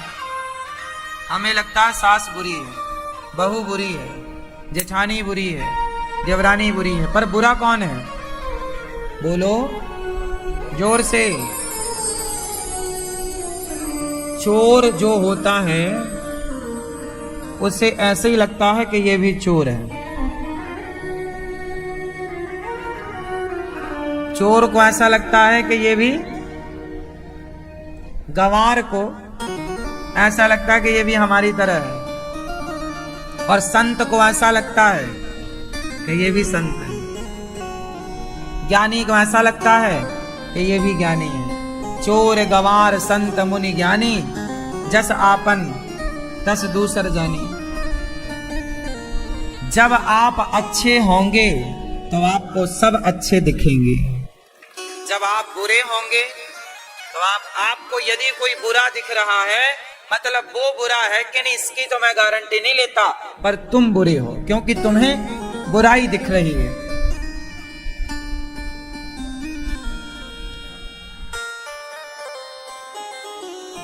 बताओ आपको क्या दिख रहा है? जोर से, जोर से, थोड़ा जोर से बोल दो। आपको क्या दिख रहा है? फूल। ये क्या दिख रहा सबको? जोर से। क्या आपको इस पूरे हाथ में केवल ये दिख रहा है, बाकी ये नहीं दिख रहा कुछ? हाँ, ऐसे ही समाज है। समाज को क्या दिखता है? समाज को केवल ये दिख रहा है, यहां नहीं दिख रहा कुछ। इतनी सारी जगह है लेकिन देखेगा किसे? आपके अंदर 80% अच्छाइयां हैं, आप सबके पास 80%, जोर से, आप 80% अच्छे हैं और 20% बुरे हैं। अब ये तो मेरी दृष्टि, मेरे विचारधारा पर निर्भर करता है कि मैं आपकी उस 80% की अच्छाई को देखूं या 20% की बुराई को देखूं। ये तो मेरा दृष्टिकोण है, मेरा अपना नजरिया है कि मैं आपके अच्छाई को देखना चाहता हूं, या इस संसार में ऐसा कोई नहीं है जिसमें अच्छाई ना हो, और ऐसा कोई नहीं है जिसमें बुराई। ये संसार अच्छाई और बुराई से मिलकर ही बना है, हाँ या ना? ये संसार किससे मिलकर बना है? अच्छाई और फेस और अर्थ जब मिलते हैं तो ही बल्ब जलता है। फेस और अर्थ ना मिले तो बल्ब जल नहीं सकता। फेस से बल्ब जलेगा, अर्थ से बल्ब जलेगा। फेस और अर्थ दोनों मिलेंगे तब बिजली का कोई भी उपकरण चलेगा। क्यों? बात सही है। उसी तरह संसार अच्छाई और बुराइयों से मिलकर बनता है। कितने लोग इस बात से सहमत हैं कि संसार अच्छाई और बुराई दोनों से मिलकर बना है? हाँ, किसी के भीतर अच्छाई ज्यादा है तो किसी के भीतर बुराई ज्यादा है, पर है दोनों। अब ये तो हमें डिसाइड करना है कि हम देखें क्या। इसलिए हम आपकी बुराई क्यों देखें? 80% आप में जो अच्छाइयां हैं हम वो देख लें, 20% बुराइयां हम क्यों देखें?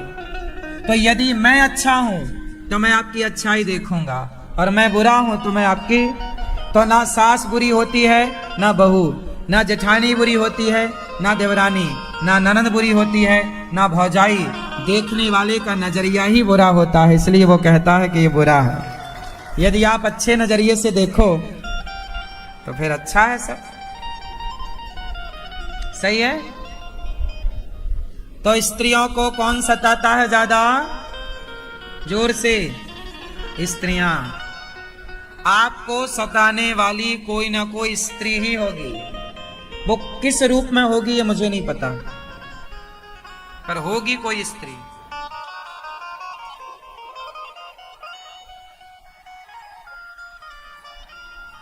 इसलिए पुरुष तो केवल बदनाम है बेचारा। क्यों? सही है। ये सताते हैं आपको क्या? नहीं। पुरुष तो यूं ही बदनाम रहता है बेचारा, क्यों? सही है ना? जबकि सता कौन रहा है? यदि स्त्रियां ही स्त्रियों का सम्मान करने लग जाए तो क्या मजाल कि कोई तुम्हारा बाल विवाह का कर ले। स्त्रियां ही स्त्रियों का सम्मान नहीं करती, क्यों?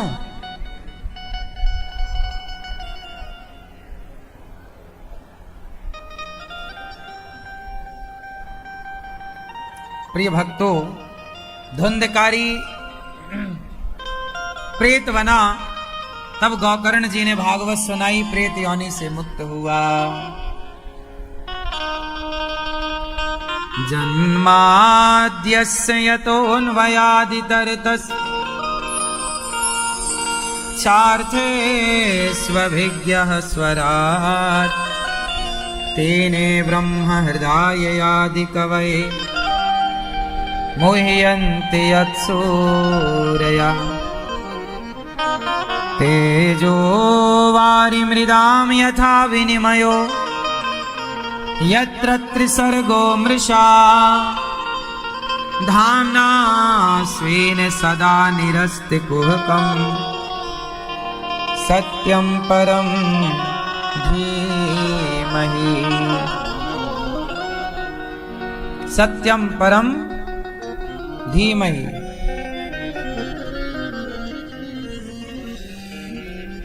जन्माद्यस्य जन्म आदि यस्य जन्माद्यस्य जन्म आदि यस्य जन्माद्यस्य। भगवान श्री कृष्ण जो सृष्टि को उत्पन्न विष्णु बनकर ब्रह्मा बनकर पालन करते हैं, विष्णु बनकर संहार करते हैं, शिव बनकर, ऐसे भगवान श्री कृष्ण को हम सत्य स्वरूप जानकर सत्यम परम धीमहि उनका ध्यान करते हुए उनको धारण करते हैं, अपने हृदय में धारण करते हैं। भगवान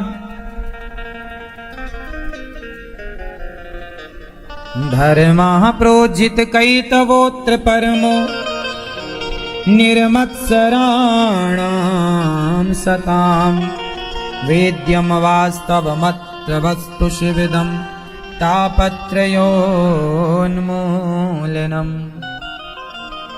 श्रीमद्भागवते महामुनिकृते किं वा परैरीश्वरः सद्यो हृद्यवरुध्यतेऽत्र कृतिभिः शुश्रूषुभिस्तक्षणात्। भगवान धर्म की स्थापना करने के लिए आते हैं। निगम कल्पतरोर्गलितं फलं शुकमुखाद्मृतद्रव संयुतं पिबत भागवतं रसमालयं मुहुरहो रसिका भुवि भावुकाः। ऐसे सुखदेव भगवान जो वेदों का सार हम सबके लिए भागवत जी के रूप में संजो करके रखते हैं, ऐसे सुखदेव भगवान को हम प्रणाम करते हैं। भागवत जी में कुछ प्रश्न हैं, कुछ सवाल हैं। भागवत जी प्रश्न और उत्तर का एक अद्भुत मिलन है।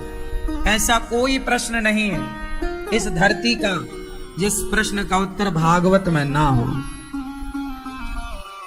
ऐसा कोई प्रश्न नहीं है इस धरती का, आप ऐसा कोई प्रश्न पूछ ही नहीं सकते, ऐसा प्रश्न ही नहीं बना जिसका उत्तर भागवत जी में ना मिल जाए। चाहे वो आज की आधुनिक बातें हो, विज्ञान की बातें हो, साइंस भरा पड़ा है। आश्चर्य मानेंगे आप, घड़ी बनाने का हिसाब किताब भी भागवत जी में है। किस तरह समय की गणना हुई, किस तरह समय का हिसाब हुआ, ये सब कुछ विज्ञान भागवत जी में है। ज्ञान, विज्ञान, पाताल, आकाश, क्या छूटा है भागवत जी से? पाताल की बातें, आकाश की बातें, आज जहां साइंस पहुंचा नहीं वहां की बातें। अभी 1,00,000 साल तक साइंस अभी जहां नहीं पहुंचेगा वहां तक की बातें भागवत जी में लिखी हैं। इतने एडवांस हमारे ऋषि मुनि थे। अच्छा बताओ, अभी विमान है, फ्यूल डलता है उसमें ना, डीजल पेट्रोल, तब चलते हैं। क्या बिना डीजल पेट्रोल का कोई विमान है भारत में या दुनिया में? हवाई जहाज, हेलीकॉप्टर, क्यों? क्या बिना डीजल पेट्रोल का कोई है? नहीं। पर भागवत जी में एक विमान का वर्णन है। उस विमान का नाम है कामक विमान। कौन सा विमान? जोर से, कौन सा? कामक। कामक उसका नाम इसलिए पड़ा क्योंकि वो डीजल पेट्रोल से नहीं चलता। वो कामक मतलब कामना, जो आप कह दोगे वो वहां पहुंच जाएगा, जहां कह दोगे वहीं चला जाएगा पल भर में। मन के वेग से चलता है, जितना तेज मन। अब देखो, ऐसा कौन सा विमान है जो मन के वेग से चलता है? इस टेक्नोलॉजी तक कब तक पहुंचेगा विज्ञान? तो साइंस को अभी लाखों साल लग सकते हैं, फिर भी संभावना नहीं है कि वो यहां तक पहुंचे। जिस तक हमारे वेद पुराण पहुंच चुके हैं, आज के विज्ञान से हमारे ऋषि मुनियों का विज्ञान बहुत आगे था, इतना आगे कि वहां तक विज्ञान पहुंच ही नहीं सकता। क्यों? इसलिए भागवत में ऐसा कोई प्रश्न नहीं है, कोई भी सब्जेक्ट ऐसा नहीं है जिसका उत्तर भागवत जी में ना हो। तो इसलिए हम आपसे यही कहेंगे कि आपको, बच्चों को भागवत भी पढ़ाया करो, भगवत गीता भी पढ़ाया करो, रामचरितमानस भी पढ़ाया करो। बच्चों को पढ़ो, पढ़ाओ। दिन भर व्हाट्सएप ना चलाओ, कोई ग्रंथ खोल के बैठ जाओ, कोई उपनिषद खोल कर बैठ जाओ, कोई धार्मिक पुस्तक लेकर बैठ जाओ। अच्छा, कुछ भी ना पढ़ लेना। आजकल बाजार में बहुत सारी पुस्तकें मिलती हैं, ये सारी पुस्तकें पढ़ने के योग्य नहीं हैं। कुछ पुस्तकें गीता प्रेस गोरखपुर से निकली पुस्तकें,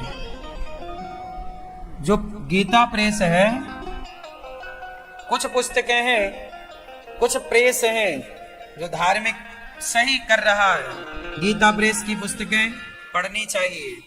और मुझे नहीं लगता कि कोई, कुछ और है, बंबई छापा है, बंबई छापा में रामायण छपती थी पहले, पंडित ज्वाला प्रसाद जी के द्वारा एक रामायण आती थी बंबई छापा से, वो सब प्रमाणित है। बाकी आज वर्तमान में सबसे बढ़िया गीता प्रेस गोरखपुर की पुस्तकें। सब कुछ ना पढ़ना, वरना यदि गलत पुस्तक आपके हाथ लग गई और आपने गलत पढ़ लिया तो बेचारों का नाश हो जाएगा। वही है ना संगति। कुछ उपन्यास अच्छे हैं पर कुछ उपन्यास गलत है, सही है? गलत चीज ना लग जाए आपके हाथ। इसलिए रामचरितमानस पढ़ो, भगवद गीता पढ़ो, बिंदास। भागवत जी में कुछ सवाल हैं। मनुष्य का धर्म क्या है? भगवान के अवतार कितने हैं? धर्म किसकी शरण में गया? ये सारे सवाल। मनुष्य का धर्म क्या है? मनुष्य का धर्म क्या है, जरा आप बताओ। क्यों मैया, सो गई क्या मेरी माँ? नहीं, बताओ धर्म क्या है? क्या है धर्म? धर्म किससे कहते हैं? हाँ, ये पीले भैया बताएंगे, चश्मा वाले। धर्म किसे कहते हैं?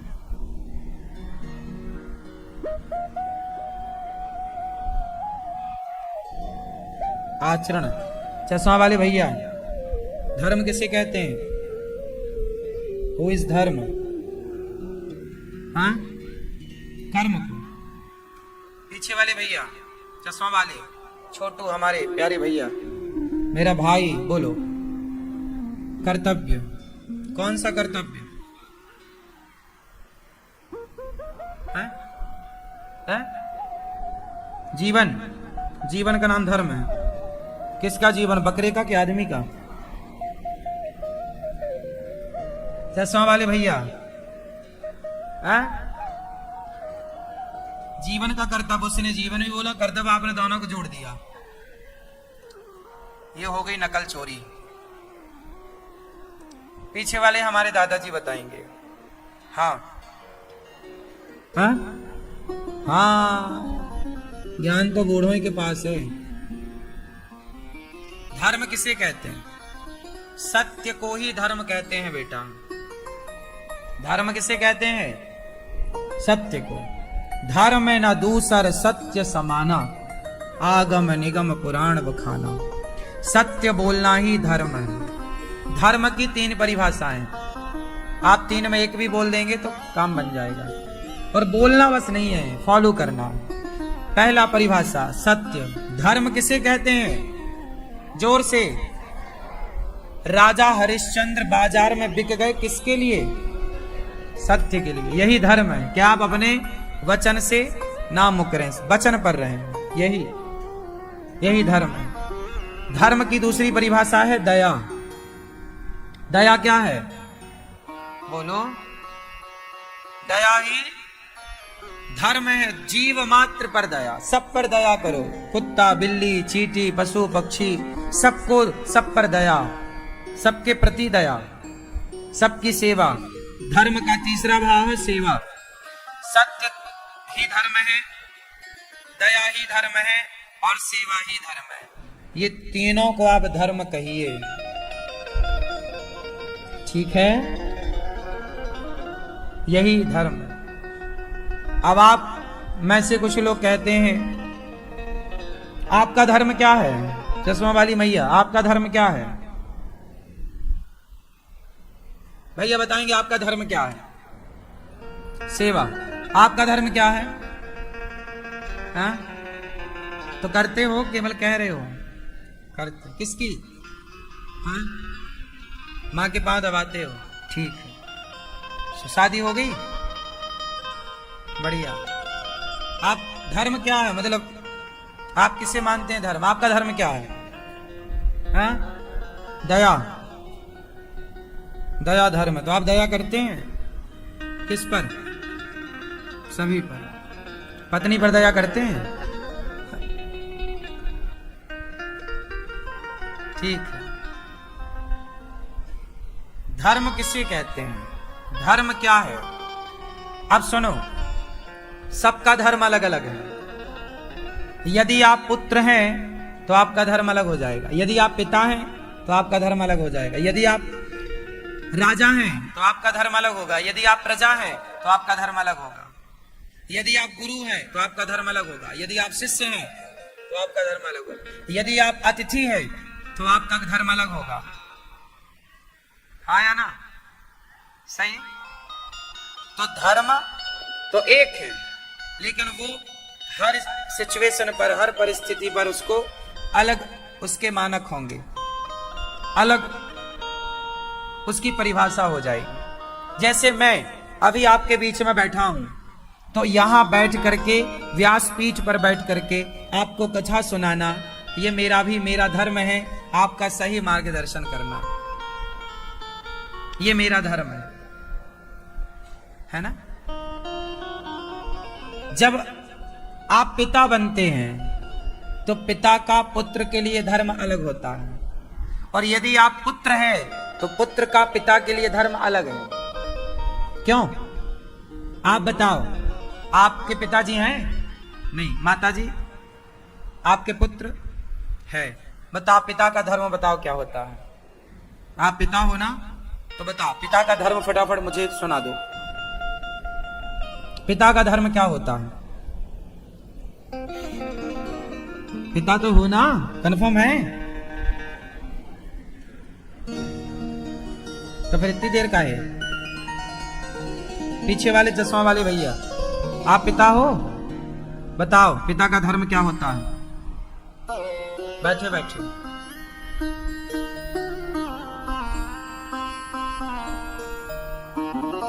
ठीक, आप पिता हैं? दादाजी बैठे बैठे बताना है। कितने बच्चे हैं? 4। तो बताओ बैठे बैठे प्रभु। हाँ, पिता का धर्म क्या है? ठीक है, पिता का धर्म होता है कि वह अपने बच्चों को संस्कार से भर दे, विविधताओं से भर दे। किससे भर दे? संस्कारों से। कोई ये ना कह सके यार तुम्हारा बेटा संस्कारी नहीं है। यदि तुम्हारा बेटा समाज में जाकर कुछ गलत हरकत करता है तो वह उसकी गलती नहीं मानी जाएगी, वह उसके पिता की गलती मानी जाएगी। यदि आपके पुत्र का समाज में सम्मान हुआ तो वह पुत्र का नहीं, वह पिता का ही सम्मान माना जाएगा। और आपके पुत्र का अपमान हुआ तो वह अपमान उस पुत्र का नहीं, वह पिता का अपमान माना जाएगा। बोलो हाँ। यदि आपका बेटा गलत काम में लग गया तो वो गलती केवल उस बेटे की मानी जाएगी, क्या पिता की नहीं मानी जाएगी? इसलिए पिता का धर्म है कि वह अपने पुत्रों को इतना बढ़िया संस्कार दे दे कि जैसे लोहा और सोना। मैं एक उदाहरण से आपको समझाना चाहूंगा। माना कि ये सोना है, माना कि ये लोहा है, और मैंने दोनों को एक बाल्टी पानी में डाला। एक तोला सोना डाला मैंने और एक तोला लोहा डाला मैंने पानी में, और पानी मैंने 1 साल के लिए भर करके छोड़ दिया। 1 साल बाद जब मैं वापस गया तो बता मुझे क्या मिलेगा और क्या नहीं मिलेगा? बोलो जोर से। सोना मिलेगा और लोहा? लोहा 1 साल के अंदर वह पानी में जंग खाकर घुलकर समाप्त हो चुका होगा। कुछ अवशेष मिल सकते हैं,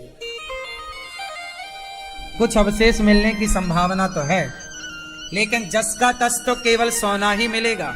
ना उसकी चमक में कोई कमी होगी, ना तो उसकी कीमत में कोई कमी होगी। बस आपके द्वारा दिए गए संस्कार आपके बच्चों को सोना बना देता है, और फिर वह सोना जब आपके बेटा संस्कार पाकर घर से निकलते हैं तो वह कितनी कुसंगति में जाकर रह लें, कुसंग का प्रभाव कभी आपके बच्चों पर नहीं पड़ता, क्योंकि वो सोना हो चुके होते हैं। पानी बिगाड़ेगा तो लोहे को बिगाड़ेगा, सोने को नहीं बिगाड़ सकता। यदि आपके बच्चे संस्कारहीन हैं तो वो लोहा है। तो लोहा, यदि आपके बच्चों को आपने संस्कार नहीं दिए तब तो बिगड़ जाएंगे कुसंग में। जैसे ये दास अनिरुद्ध है। भैया ओ लाला सतीश, इसको जरा ठीक करा, थोड़ा बढ़ाओ। तो बात समझ में आएगी आपको कि आपका बेटा यदि संस्कार पाकर सोना हो गया है। अब ये दास अनिरुद्ध है आपके सामने, मेरे सामने कितने भी शराबी आप बिठा दो, कितने भी गलत लोग बिठा दो, उन गलत लोगों का प्रभाव मुझ में नहीं आएगा, बल्कि मेरा प्रभाव उनमें से कुछ लोगों में चला जाएगा। जब आप सोना होते हैं तब पानी आपका पानी कुसंग है। लोहा के लिए पानी सत्संग है कि कुसंग है? बोलो। लोहे को पानी बिगाड़ देता है कि नहीं? बोलो हाँ। तो आपके बच्चों के लिए कुसंग ही पानी है, तो कुसंग आपको बिगाड़ देगा। अच्छा, यदि आप लोहा हैं तब तो आपको कुसंग का पानी बिगाड़ेगा, पर आप सोना हो गए तो फिर पानी क्या बिगाड़ेगा? सोने का क्या बिगाड़ेगा? 100 साल तक पड़ा रहे सोना पानी में, बिगड़ेगा? बोलो। बस एक बार सोना होने की देर है। अच्छा ये बताओ, क्या लोहा कभी सोना हो सकता है? उत्तर उत्तर उत्तर, हाँ या ना? हाँ। लोहा सोना हो सकता है कब? जब लोहे को पारस मणि मिल जाए। एक पारस पत्थर होता है, पारस मणि कहते हैं। पारस मणि यदि लोहे पर टच कर दी जाए तो लोहा क्या हो जाता है? सोना। सुना है आपने? तो आप तो अभी कह रहे थे कि नहीं हो सकता। यदि लोहे को टच कर दिया जाए पारस के द्वारा तो सारा लोहा पल भर में सोना हो जाएगा। यदि आपके बच्चे लोहा हैं तो सत्संग ही वो पारस है। संतों के और सत्संग के प्रभाव में आते ही आपके बच्चा सोना हो जाएगा। और एक बार संस्कार का, सत्संग का रंग चढ़ा तो फिर कुसंग उनका कभी कुछ नहीं बिगाड़ सकता। सही है? मेरी बात जितने लोग मान लेते हैं वो लोहा से सोना हो जाते हैं। क्यों? मेरी बात जितने मान लेंगे वो लोग लोहे से सोना हो जाएंगे। और एक बार सोना बना तो फिर वो लोहा नहीं हो सकता।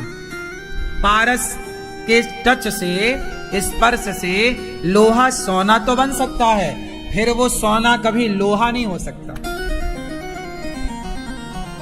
एक बार व्यक्ति कुसंग का सत्संग में आ जाए तो सुधर सकता है, पर सुधर कर वो खुद भी बिगड़ना चाहे तो उसका मन उसे बिगड़ने नहीं देगा। बस एक बार पक्का वाला सुधर जाए, फिर आप चाह करके भी नहीं बिगड़ सकते। इतनी ताकत है संस्कारों में। इसलिए हमारे पुराने लोग बच्चों को पैसे कम, संस्कार ज्यादा देते थे, है ना? तो आप लोग भी सत्संग से जुड़े। औरों को भी इसलिए कहता हूं, कथा सुना करो, भागवत सुना करो। आप टीवी पर नहीं सुन सकते, मोबाइल पर सुना करो। मोबाइल पर यूट्यूब पर जाओ, अनिरुद्धाचार्य टाइप करो, चैनल खुल के आता है, सब्सक्राइब कर लेना। आज 1,48,00,000 लोग जुड़े हैं इस परिवार से।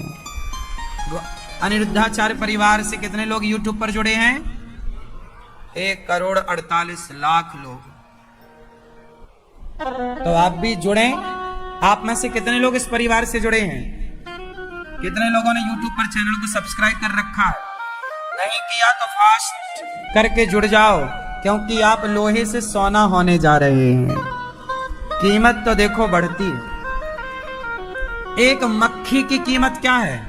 ये लाल मैया, हाँ? कुछ भी नहीं। मैया, एक मक्खी की कीमत क्या है? आपसे पूछ रहे हैं। हाँ, आपसे बताओ, मक्खी की कीमत क्या है? आप बताओ। नहीं बताएंगे आप? हाँ, यदि सब्जी वाले की दुकान में जाकर, सब्जी वाले की तराजू में जाकर मक्खी बैठ जाए तो मक्खी की कोई कीमत नहीं है। लेकिन वही मक्खी सोनार की तराजू में जाकर एक तरफ बैठ जाए तो कम से कम 1 ग्राम तो वजन बढ़ा ही देगी। नहीं, यदि वो मक्खी 1 ग्राम की हुई या आधे ग्राम की हुई, मोटी खाते पीते घर की मक्खी की बात कर रहा हूं मैं। बड़ी बड़ी भी तो मक्खी होती हैं। यदि वो जाके सोनार की तराजू में नीचे की कहीं भी बैठ गई, जिस तरफ बैठेगी बढ़ा देगी कि नहीं? बोलो हाँ। 1 ग्राम की भी हुई तो 1 ग्राम सोने की तरफ जाके बैठे तो कितने की हो गई? क्या रुपया चल रहा सोना आजकल?